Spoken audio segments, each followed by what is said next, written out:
This is WNY News Now. For WNY News Now, I'm Justin Gould. Today, a longtime Chautauqua County Sheriff's Captain, David Bentley, was laid to rest. Bentley passed away last weekend during a boating incident on Chautauqua Lake. Today, friends, family, and law enforcement from across our region gathered to say their final goodbyes to what Chautauqua County Sheriff Jim Quattrone called a cop's cop. Our team was on hand to provide extensive coverage of Bentley's funeral at First Lutheran Church in Jamestown. Bronson joins us alongside Chautauqua County Sheriff Jim Quattrone from the Fluvanna Cemetery with more. Justin, thank you. We are joined here with Sheriff Quattrone. Quite an emotional day here today. A lot of people are happy, sad, somewhere in between. I really loved what you said earlier at the ceremony where it's okay to show your emotions. Absolutely. I've always believed that, at a funeral service, it's a time to grieve, it's time to remember, it's time to offer hope, but we're going to be showing a lot of emotion, and, you're going to see a lot of tears and a lot of laughter because, as I mentioned earlier, Captain Bentley loved to have fun, whether it was on the job, off the job, but he also had that serious side to him. Oh, yeah. Are there any fond memories that you can bring up of Kevin Bentley right now? Several, but it mentioned there's been several calls, but probably my first couple of weeks of field training with him, Captain Bentley, that time Deputy Bentley, was teaching me how to do field sobriety tests, my first time ever, and the young lady that we had stopped and we had to do get prepared to do a one-leg stand, she raised up on her toes and clicked her heels together and said, Auntie M, Auntie M, Auntie M. And Captain and I have laughed about that for years. And, maybe not something so funny to other people, but between us it was funny. But probably more importantly is the serious side of him. And he was a great leader, was able to take control of a scene, knew what to do, how to arrange people, and get the work accomplished. Oh, yeah. Well, today actually threw us for quite a shock. We were expecting to see a hearse showed up. Then all of a sudden a horse-drawn carriage. Now, as we understand it, horses were Kevin Bentley's favorite animal. What could you tell us about this? So, one of Captain Bentley's passions was I'm not sure if they're called draft horses, but the large horses. And doing a lot of farming with his father-in-law. And I go back to when my kids were very little. Captain Bentley would have Easter egg hunts at his house and invite the kids over, and he would take them on horse rides. So it's been a passion of his for a long time. I'm sure partly brought on by his father-in-law and that family. Well, so many words have been said today about the late captain, and I bet so many more could be said about him, but it's just a day for people to remember him fondly or any way that they can. Absolutely. It's if we had opened up and let people speak, we would still be at the church hearing stories about him, and that's what we'll be doing at the reception afterwards, is being able to share individual stories and just a time of remembering, and it'll be an emotional day over there. All right. Well, thank you for joining us here today, Sheriff. Justin, back to you. Thank you. Bronson, Sheriff Quattrone, thank you both. Captain Bentley, just a little while ago, was brought to his final resting place, as they mentioned, the Fluvanna Cemetery. Full coverage will continue of this at WNYNewsNow.com. Of course, our thoughts and prayers with Captain Bentley's family. In other news we're following today, the Falconer Fire Department, alongside several other departments, responded to a structure fire this morning, or overnight rather, at 102 North Work Street, a little before 10 o'clock. After an investigation by the Chautauqua County Fire Investigation Team, it was determined that an unattended candle is blamed for this devastating blaze. Luckily, no injuries were reported there. However, as you can see from video from last night's fire, that house. Likely a total loss. The annual Laurel Memorial Run and Walk kicked off in Jamestown today, highlighting the ability of those with disabilities in our community. This run started at McCray Point Park, featuring a lone runner who will make his way throughout the day to Dunkirk. Among the highlights was Laurel's Legacy Lap, which featured those with disabilities taking a lap to show off their very own abilities. Laurel's parents, Wayne and Elaine Hotelling, partnered with several groups, including the Resource Center, to host this event in tribute to their daughter over the past several years. While the run will continue next year, the Hotellings announced today they do plan to step aside in organizing this Longtime event. God gave us our daughter Laurel. Now, this will be 5 years this coming November that she's passed away, but she's still here. Her spirit is within so many of all of us, and it remains, as does the spirit of this man here. And everybody else from the Resource Center. Elaine and I had no idea what we were going to do. We didn't know what Down syndrome was. But it was the Resource Center that we turned to, and it was there that we found a lot of the help that we needed. Now the event continues tomorrow in Silver Creek at 8:10 with an opening ceremony before a 5K walk, another run, a legacy lap, and various awards throughout the morning. A longtime ethnic tradition is taking place this weekend here in Jamestown, and it kicked off with a Viking boat launch today. The Scandinavian Folk Festival holding their indoor event for the first time at the Northwest Arena this year. Now this morning, the Nordsman Viking ship was launched into the Chautauqua River at McCray Point Park. This year will mark its 19th annual celebration of the Scandinavian Folk Fest, which has organizers pretty excited. From live music, traditional Scandinavian food, folk dancing, and a lot more will all be included in this year's event. We have an awful lot to be thankful for the Viking culture. Rules of law. You might think it started in England, but I think it started a little bit before that. The all thing in Greenland, where laws were debated and judge and juries there. Sailing, they used what they called a sun compass or sunstone. They did not hug the shore. They went out into the sea. Yeah, certainly an important part of history. The festival itself will be held over the course of 2 days, Saturday and Sunday. Starts at 10 a.m. both days, ends at 8 o'clock on Saturday, 4 on Sunday. Now, as far as entry fees considered, it does cost $5 a head, but children 16 and under can get in for free. And with that event taking place inside the Northwest Arena, it will be a good relief for those who maybe have been trying to beat the heat, although not too bad out there. Chief Forecaster Dakota Hunter joining us live. We say it's not too bad, but again, we're in an air-conditioned studio, so, right. you know. Yeah. I mean, you know, overall the humidity is not bad for today. So that is the good news. True. The temperatures are down a little bit. The Warren City Bank Sky Cam, I think it froze here. But anyway, you are seeing a few of those puffy clouds, and this is pretty much what you're going to see throughout the day. The satellite and radar composite not showing you really anything, but you are seeing a few of those clouds moving across the southern tier. So we'll call today sunny on average, but you will see some clouds dotting the sky at times. 73 was the high yesterday. We don't get the official data in for today until around 6 o'clock, so we still got a ways to go for that. 52 was where we started the day. 94 and 37 are the records. So through the rest of the afternoon, lots of sunshine, a few clouds, warmer but still pleasant. 76 to 84 with a light wind. Now, if you've been doing your rain dances, I've got good news for you. We've got some rain on the way. We'll talk about it with that Ultimate Satellite Solution 7-day later in the show, Justin. Yeah, certainly a lot of people do have their eyes to the skies for that. Dakota, thanks. As we continue, a new suicide prevention hotline number now taking effect this weekend. Why the change was made and how officials are expecting that number to benefit those in need.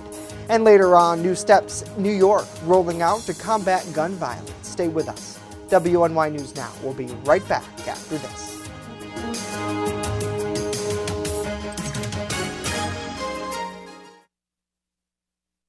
You're watching WNY News Now, your source for breaking news. EagleZip.com is your local one-stop shop for all of your home and business computer needs. Located on Fluvan Avenue Extension, just outside of Jamestown, EagleZip.com sells and services all brands of desktops and laptops, as well as servers and network equipment for your business. All new computer sales include transferring your data from your old computer plus a 2-year warranty. Call EagleZip.com today. Stop by EagleZip.com today and let us make computers easy for you. What is going on, my New York friends? My understanding is that you're in school for a little bit longer than most people, but I got some good news for you. Where are you going to be on September 10th? In Jamestown, New York, with me at 7 o'clock at the Reglena Theater, and you can get your tickets at reglena.com, REGLENNA.com. Make sure that you grab those now. It's going to be so much fun. Jamestown, New York, September 10th. Come and have fun with me. When severe weather breaks, one team has you covered, tracking the storms as they happen. Catch your First Defense forecast daily on WNY News Now. Stay fire safe this summer. Only use grills outdoors, away from siding and deck railings. Clean grills often and remove grease or fat buildup. Make sure your gas grill lid is open before lighting. Have a 3-foot safe zone around grills and campfires. Keep kids and pets clear of the area. Dispose of coals after they cool in a metal can. Never leave grills, fire pits, and patio torches unattended. Learn more at usfa.fema.gov. Brought to you by the Chautauqua Safety Village and the Jamestown Fire Department. With coverage that matters, this is WNY News Now. The National Suicide Prevention Lifeline is transitioning to a 3-digit number, 988. The Suicide Prevention Hotline is set to launch their new easy-to-remember number this weekend. The separate line allows for mental health professionals to respond to calls rather than police or other first responders that would typically answer 911. All calls will be routed and answered locally to ensure that each counselor is knowledgeable and equipped with the necessary resources in the community.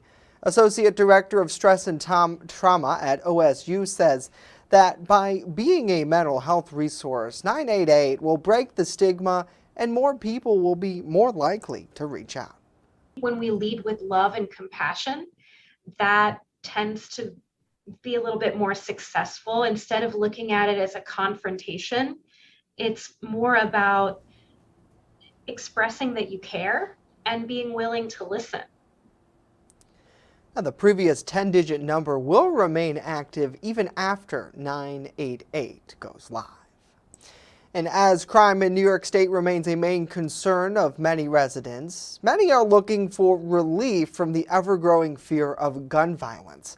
Our Julia Gress has the latest efforts to fund gun violence prevention. Everybody has a human right to live in safety and not to have fear, because fear is paralyzing. Am I right about that? It's debilitating. This is why Governor Kathy Hochul has made yet another push to combat gun violence in the state through $13.6 million in funding to be allocated to several prevention programs. So we have a gun violence epidemic here in the state of New York. Full stop. That is a statement of fact. It's a public health crisis. I don't need to tell you that it also takes you down mentally, but also the people in a community. Investing in place-based strategies is the first approach in combating gun violence, according to Hochul. These are community programs that are designed to target the most at risk and create new opportunities. A lot of houses just don't have the stability. A lot of homes, kids don't have an adult who actually can have the luxury of time to give them. I mean, a lot of people are working 2 jobs and they're just trying to make ends meet, trying to put food on the table. Hochul's second approach is closing loopholes in gun laws, which is also aimed to keep law enforcement safe. Overall, Hochul says she has tripled the funding of gun violence prevention from the state, which includes programs like SNUG, as well as law enforcement training and crime analysis to track out-of-state weapons. People are bringing guns here from other states, and where are they coming from? I'll tell you right now, they're not being sold on our streets. Legally in a store, I mean. Okay, there's no gun stores here. They're coming in from other states. So we have to have the intelligence gathering and not work in silos. Julia Gress, WNY News Now. Julia, thank you. Since last year, the state has seen an 8% decline in shootings. That's according to Governor Hochul. A New York grocery store where the 10 people were shot and killed in Buffalo earlier this year has now reopened.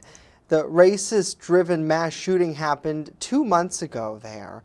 Members of the community gathered to join in prayer and remember the lives lost before Tops Supermarket opened its doors again today.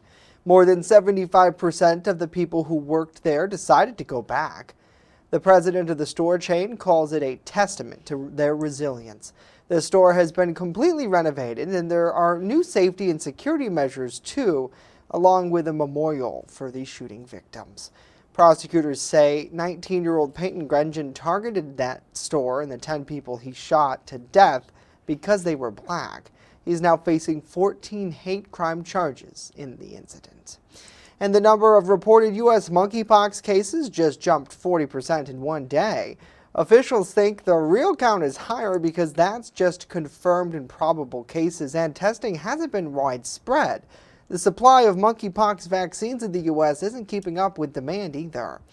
That 40% jump was between Wednesday and last night. Worldwide cases have surpassed 11,000.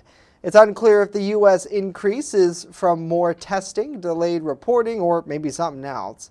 History suggests vaccinations could end the outbreak, but shots are in short supply. Now the U.S. is importing more from Denmark. Many vaccines prevent both monkeypox and was deemed eradicated more than 40 years ago, and the U.S. stopped vaccinating against it at that time. More than 80 congressional Democrats are calling on President Biden to issue a public health emergency on abortion. This comes after the U.S. Supreme Court's decision to overturn Roe v. Wade. Our Washington, D.C. correspondent Rachel Knapp details why members are pushing the administration to declare this emergency. That's more of a scientific decision, and certainly we would all be open to that. Democratic Speaker of the House Nancy Pelosi is responding to her fellow party members' requests to Biden on issuing a national public health emergency following the Supreme Court's decision to overturn Roe.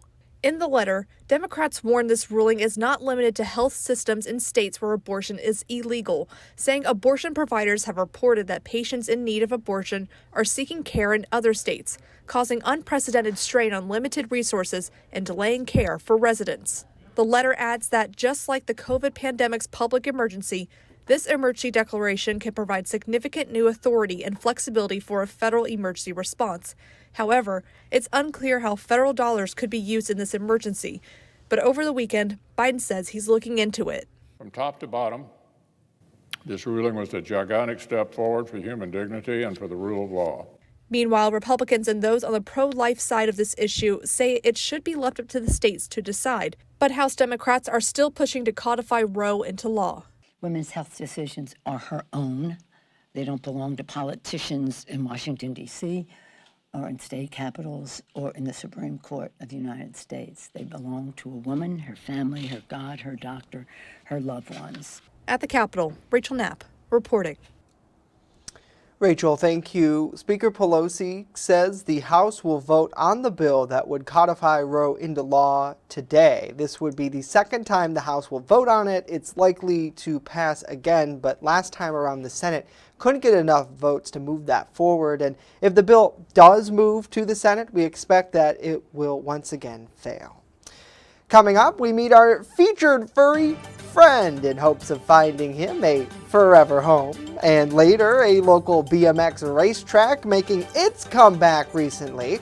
Our Alyssa Wright spoke with staff at the track and shows us what improvements have been made. But first, all eyes on the weather forecast. Chief Forecaster Dakota Hunter joining us with what's to come.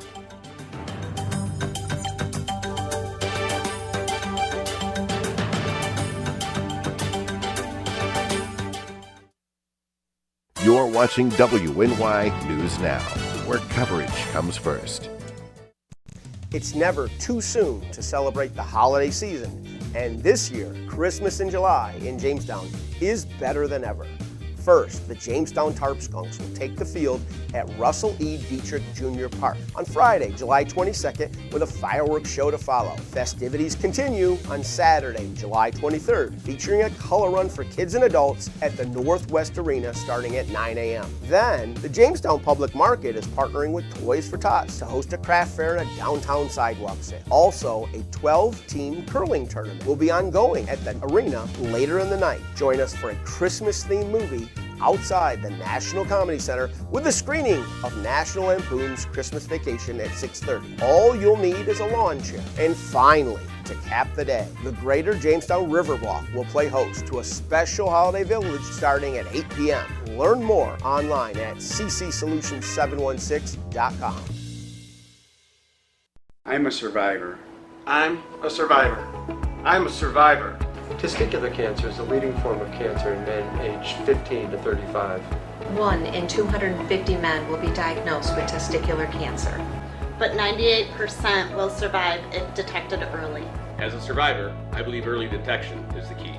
Learn how to do a testicular self-exam and other important facts about testicular cancer at oneball4tc.com. How prepared is your family if a hurricane shows up at your doorstep, or a flood, or a blizzard? You can't just turn away a natural disaster. That's why it's important to go to ready.gov/plan now. It has the tools and tips you need to make an emergency plan with your family. So if disaster comes knocking, let's go. You'll be ready to help keep your family safe. It's just a pizza. Yes. Make a plan today. You're watching WNY News Now, your source for breaking news. Fast, accurate, and everyday. First Defense Weather. I'm the only person who's had lunch today. Anyway, wanted to take a look at this beautiful. That's exactly. So, if anybody knows their birds, anybody know what bird this is? I think it's a canary. I don't know. Chickadee? I don't know. Anybody know? Let us know. I don't know. Yes, at Hunters WX. Use the hashtag MyLocalWX because I really don't know what bird that is, but that's a nice picture from Don of a bird getting there on the bird feeder. Tonight, the Tarp Skunks have another game tonight. They take on the Batavia Muck Dogs tonight at 6:30 at home. 79 at the first pitch to 73 at the 7th inning stretch to 69 at the 9th inning. So, and there will be fireworks after the game as well tonight. So again, stay tuned after the game and see a nice fireworks show. But we really need rainfall around here. And again, we've been talking about this a lot because this really has been the big story of the summer season so far. We are over 4.2 inches below normal rainfall for the summer season. But if you've been doing your rain dances, your voices have been heard. We are going to get at least an isolated shower tomorrow, but the rain chance really comes up on Sunday and Monday. Then we start to turn drier again for Tuesday, but we'll keep a chance for scattered showers in the forecast for Wednesday and Thursday of next week. Now, here's the NOAA quantitative precipitation forecast over the next 5 days. And we're looking at over an inch to maybe upwards of an inch and a quarter worth of rainfall. So understand this is not drought busting rain, but it's good rain. We need this rain and it's well welcomed. Notice all the rain back here. This is likely going to stay away from us, but we are going to see at least a few showers through the afternoon tomorrow. So the newest run of the computer modeling does paint up the idea of at least a couple, well, not really a couple showers through the afternoon today. Now, as we go through the day tomorrow, we are going to see at least a few isolated showers across the inland southern tier. Wouldn't necessarily rule that out, but the better chance of rain is going to come on Saturday and especially on Monday. On Monday, the coverage turns more widespread, so that'll likely be the better chance for rain and thunderstorms. We are not expecting any severe weather at this time, but man, the rain is well needed. The next 7 days of your life, powered by Ultimate Satellite Solutions. So again, we'll be in the lower 80s for the weekend. An isolated storm tomorrow, scattered storm Sunday. Better chance for the rain on Monday, like Luke Bryan. Rain makes corn, corn makes whiskey, whiskey makes my baby. Tuesday, 85, 84 on Wednesday, and Thursday, Justin, 80 degrees with a few afternoon pop-ups. We're a little crazy today. That's all right. You know what? The show goes on, and so it does, Dakota. Thank you very much. And we've got my favorite segment, even though they're not live today. In an effort to help our animals find a forever home, we're partnered with the Humane Society in our segment called The Pet of the Week. Brian Pepele has more on this week's featured furry friend. Hi Justin, here we are in Whiskerville at the Chautauqua County Humane Society, and I've got Hank. Hank is about 2.5 months old, maybe 3 months old, and he is looking for a home. Look at this guy. He lives for safe danger, if that's a thing. He would be great if you were looking for a first-time pet, because he can grow up if you have kids with your kids. He, with slow introductions, would do well probably with cats, or if you have a dog, a cat-friendly dog, that might work out. You're going to have plenty of chances to meet plenty of kittens, which we'll show you here in a second. That's a little personal. We are going to be at the Dunkirk PetSmart tomorrow from noon to 3. We're going to be at the Erie PetSmart tomorrow from 11 to 2, and that's for their National Adoption Week finales. And then also we'll be here at the shelter with some kittens too tomorrow from 11 to 3. So if you're looking to add to the family, this is a great time to do it. Also, just a reminder that tomorrow is the last day for our dog adoption fees being waived, so be sure to meet your next canine friend as well. Yeah, definitely good reminders there, Brian. Thanks. Here's another look at our friend Hank to learn more about him or anybody else who's there at the Chautauqua County Humane Society. It's super easy. They have a very nice website, chqhumane.org, or you can give them a call, 716-665-2209. They'd be happy to help you, maybe get you down there. Really is the best way to connect with them and find a good furry friend, because they're always looking for a forever home. And I love Hank's ears. He's just so cute. In fact, you know, looking at this picture, he's still on Brian's back. Go figure. Next here, finally today, a BMX course undergoing a major upgrade. It's opening this weekend for bikers and spectators after being closed for years.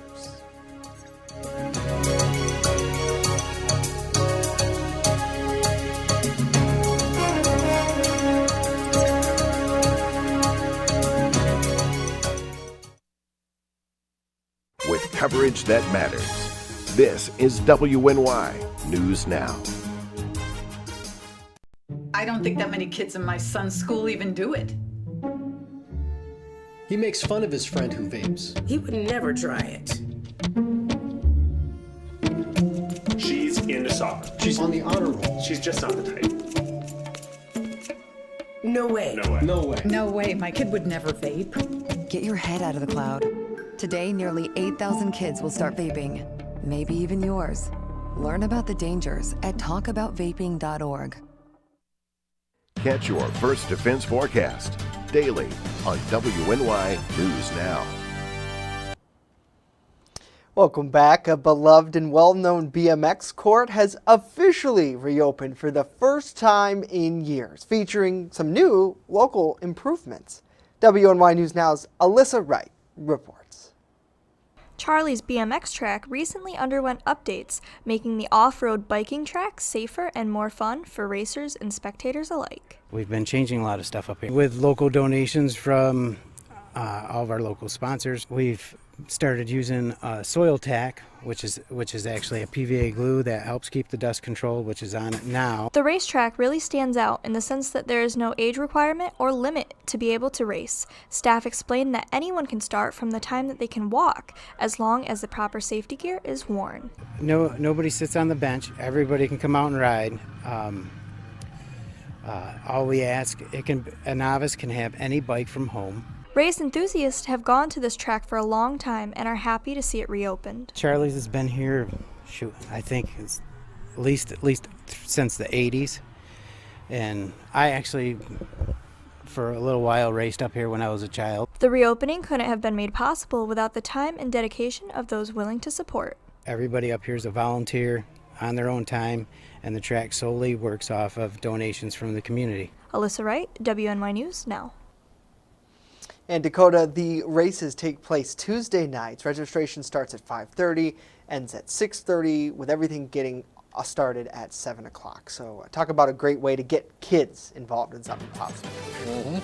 Well, that's it for us today. We'll leave you with this live look over downtown Jamestown. Well, maybe not, is what they're telling me. Run out of time. That's it. Have a wonderful weekend. We'll see you back here. We don't know.